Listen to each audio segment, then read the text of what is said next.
Meu nome é Walter Leite. Vou fazer um vídeo sobre nosso momento atual. Quero deixar bem evidente que a realidade mundial é, acima de tudo, precária. Talvez na história mundial, durante toda a existência de vida neste planeta, não se passou um período tão pleno de desafios e tão duro e difícil. Isto é um fato. Hoje, toda a tecnologia, toda a ciência, todo o poderio econômico, todo o poderio político está se esfacelando, se esmigalhando. Este é outro fato. Quando isto acontece, geralmente se instala o pânico, se instala o medo através de um processo de contaminação tão potente ou mais potente do que, no caso, nós estamos enfrentando do vírus. Então, o caos passa a ser o ponto de chegada, o ponto a se chegar.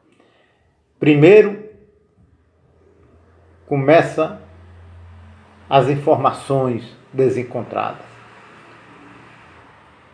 Segundo, a obsessão sobre todas as notícias.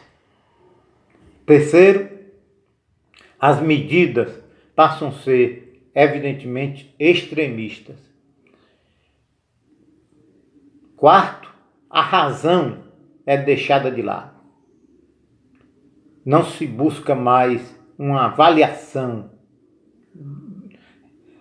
com calma, com prudência da dificuldade ou dos inúmeros desafios.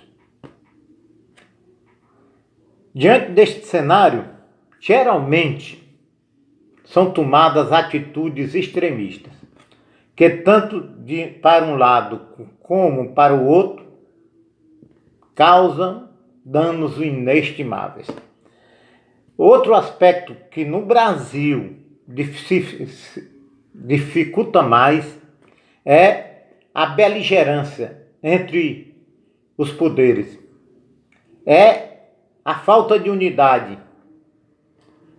O Brasil hoje, todo mundo sabe, vive uma guerra ideológica muito pesada. O Brasil hoje é dividido. A mídia, com raríssimas exceções, a mídia está dividida. Uma pró-governo e outras contra o governo, a maioria contra, disseminando notícias desencontradas. O poder legislativo, de uma forma geral, também dividido, com supremacia contrária, evidentemente, às ideias do executivo. O judiciário se contaminou. Então hoje nós temos uma guerra, uma profunda quebra de unidade, e diante deste quadro de desarmonia gigantesca, o Brasil passa a enfrentar a pior crise da sua existência. Hoje eu estou aqui no isolamento, eu vejo com muito medo e muito pesar a situação que nós passamos. Não somente pela ação danosa, letal do coronavírus. Não só com medo da doença, o Covid-19. Não.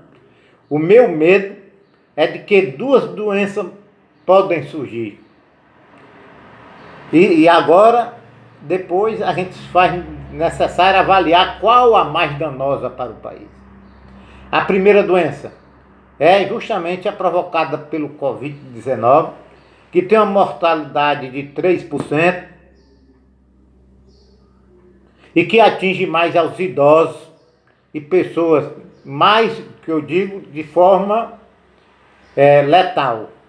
Ela causa mais estragos, ela tem o poder letal, ela mata mais os idosos e pessoas e idosos com doenças. Geralmente os diabéticos, pressão alta e outros tipos de doenças.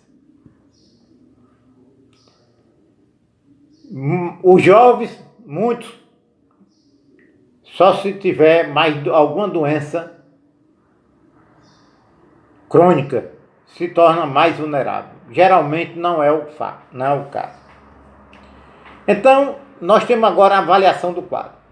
Hoje tem uma briga no Brasil entre o próprio executivo, governadores e presidente.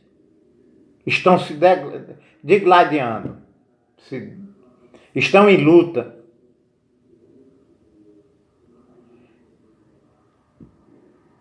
Legislativo federal contra o executivo. A imprensa fomentando o caos em muitos aspectos. Então tem duas linhas. Existe a linha do pavor, que diz o seguinte: isola tudo, quebra tudo, está isolado, está fechado. Teve governador que fechou até a fronteira dele, vamos dizer, como se o seu estado fosse um país. Todo mundo sabe que não é, existe legislação estadual e federal. Portanto, chegou a fechar. Fechou todo o comércio, deixando só o essencial. As escolas, as universidades, e foi um discurso: vá para casa, pelo amor de Deus, fique em casa e se esconda. Esse tipo de ação visa o que eles defendem, estender a curva, para que muitos não adoeçam ao mesmo tempo e não cause o colapso do sistema de saúde. Mas isso é muito bom na prática. Aparentemente é a solução. Vá para casa. A segunda, mas existe perguntas. Quem vai manter as pequenas e médias empresas? Eu mesmo aqui, eu tenho uma filha que tem uma pequena empresa que fechou as portas e ela não tem como subsistir. E com poucos dias não vai ter e não tem mais como pagar as suas contas, as suas dívidas. Isto é um fato. Isto vai acontecer com os autônomos em todas as áreas. As empresas maiores ainda vão dar algumas férias, fazer alguma medida também. Não vai ter como não demitir em massa. O poder público, sem arrecadar, vai ter sérias dificuldades de pagar os proventos dos seus funcionários. Isto aí, esta medida que visa matar o vírus, poderá também matar o país. É um raciocínio meio esdrúxulo, mas eu vou dizer. É para matar o carrapato, se mata a vaca. Eu vou matar um carrapato, eu tenho nojo de carrapato, o carrapato é danoso, então eu vou matar a vaca. E o carrapato, por consequência, não vai subsistir naquele organismo que deixou de existir. É mais ou menos nesta linha. Eu vou aqui, e tem quem defenda, não de uma forma tão clara, que isso não é nada, é uma gripezinha, basta se cuidar e vamos continuar. Isso é uma gripezinha. Você pode sair, brincar, se divertir, não tem consequências. Amigos, estas duas atitudes são extremistas e, portanto, a meu ver, prejudicial. Eu vou agora voltar à filosofia, que tem uma sabedoria universal, e mostrar, avaliar este quadro na luz deste pensamento que foi produzido por Aristóteles, séculos 5 e 4 a.C. na Grécia. Aristóteles diz que a infelicidade, o caos, se encontra nos extremos. E a felicidade, a virtude, a sabedoria se encontram no meio. Ele diz que a dor, a infelicidade, ela é o ponto de equilíbrio entre dois vícios. E ele denomina o vício do excesso e o vício da escassez. Ou o vício do excesso e o vício da escassez. Assim ele diz: o temerário, numa guerra, morre cedo, morre no primeiro confronto, porque ele não tem prudência e vai direto para cima. O temerário numa situação dessa é aquele que diz: não é nada, o coronavírus não é nada, isso é besteira, eu vou agora me expor, vou fazer o que quero, besteira.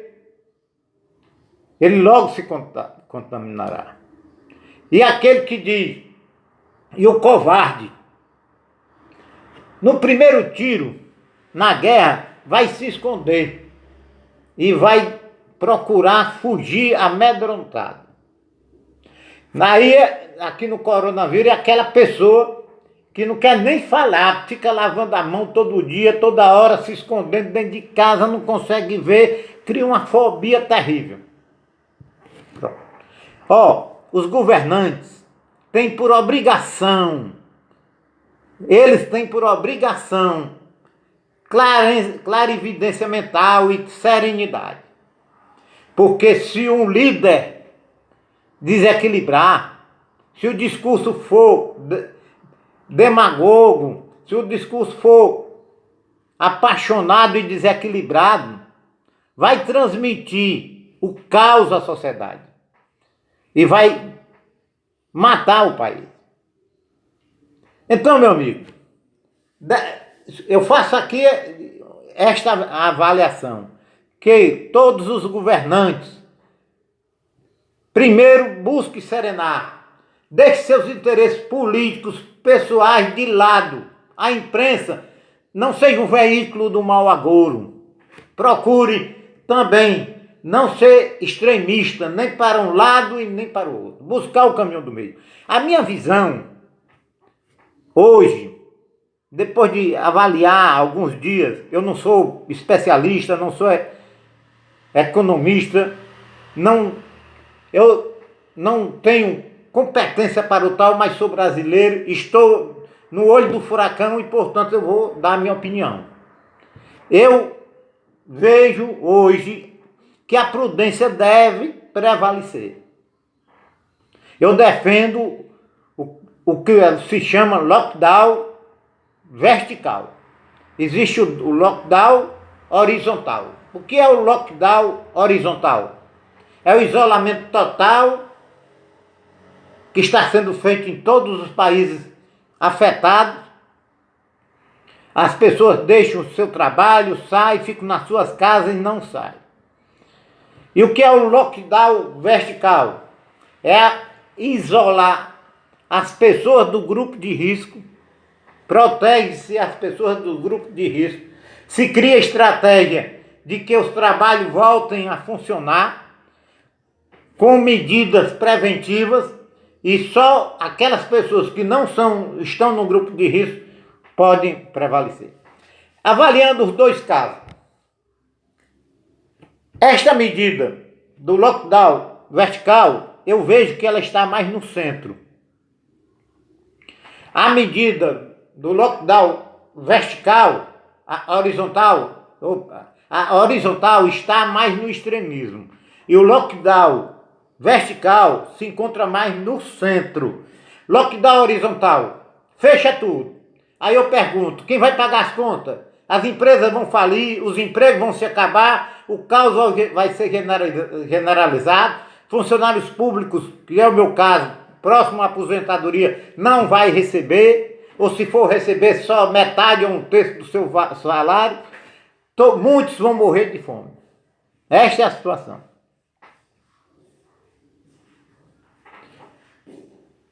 O lockdown vertical se protege os mais velhos, onde a letalidade está maior, mais significativa. Se busca dar garantia para os que não são do grupo de risco e procura-se manter os empregos, manter a saúde das empresas, manter o país, evitando